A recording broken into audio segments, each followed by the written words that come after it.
Je m'égare. Il me semblait que ce que je voulais te dire était clair, mais maintenant que tu es face à moi, me fixant de tes yeux verts attentifs, mes mots s'en mêlent.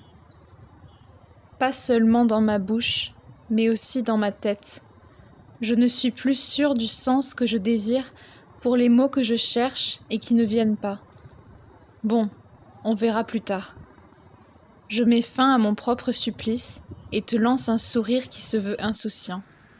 Mais tandis que je te prends la main pour t'emmener au fond du jardin et que, du haut de l'escabeau, je te tends la dernière poignée de cerises pour que tu la déposes dans le panier, je perçois un fin voile d'inquiétude dans ton regard.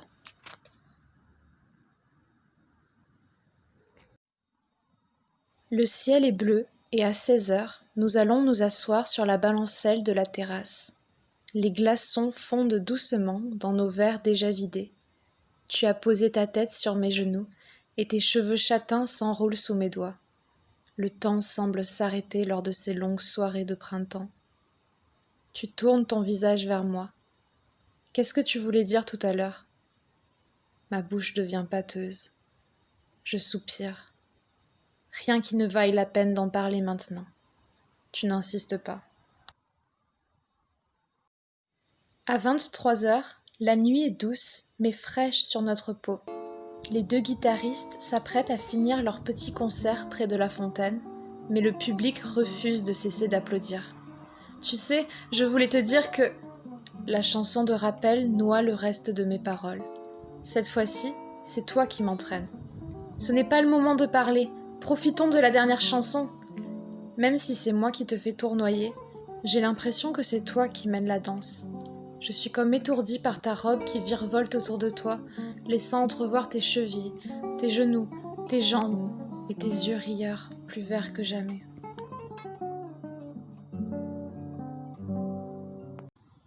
Encore essoufflés, nous nous effondrons sur notre lit. Pas même la force de fermer les volets. Alors que mes paupières se ferment, il me semble t'entendre chuchoter. Alors, de quoi voulais-tu parler ? Mais je sombre dans l'inconscient avant de pouvoir te répondre.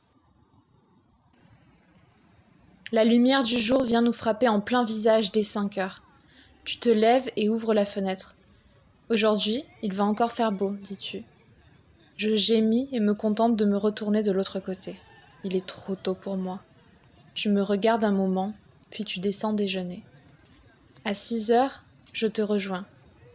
Il n'y a plus de café. Tu me fixes comme si tu attendais une réponse, avec trop d'intensité. Je détourne le regard.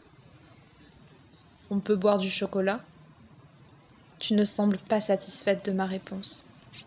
Depuis quand tu bois du chocolat ?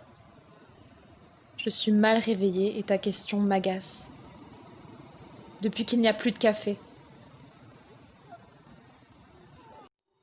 On n'entend plus que l'eau du robinet qui coule sur ta tasse pendant que tu la rinces. Puis, tu me lances par-dessus ton épaule. Le chocolat ne pourra pas remplacer le café. Le chocolat, ça ne suffit pas à être réveillé le matin. Je ne sais pas que dire à cela, alors je me tais. 1 heure plus tard, te voilà partie pour le travail. Je songe que je devrais en profiter pour mettre mes pensées au clair et écrire ce que je voulais te dire. Loin de tes yeux verts, peut-être vais-je enfin pouvoir redevenir sensée. Alors que je m'assois à mon bureau, je remarque un bout de papier posé en évidence près du pot à crayon. Dessus est griffonné « J'ai compris » et un peu plus bas « Adieu ». Je froisse le papier et fixe le jardin d'un air absent. Les feuilles du cerisier brillent sous le soleil, mais il n'y a plus de cerises, nous les avons toutes cueillies.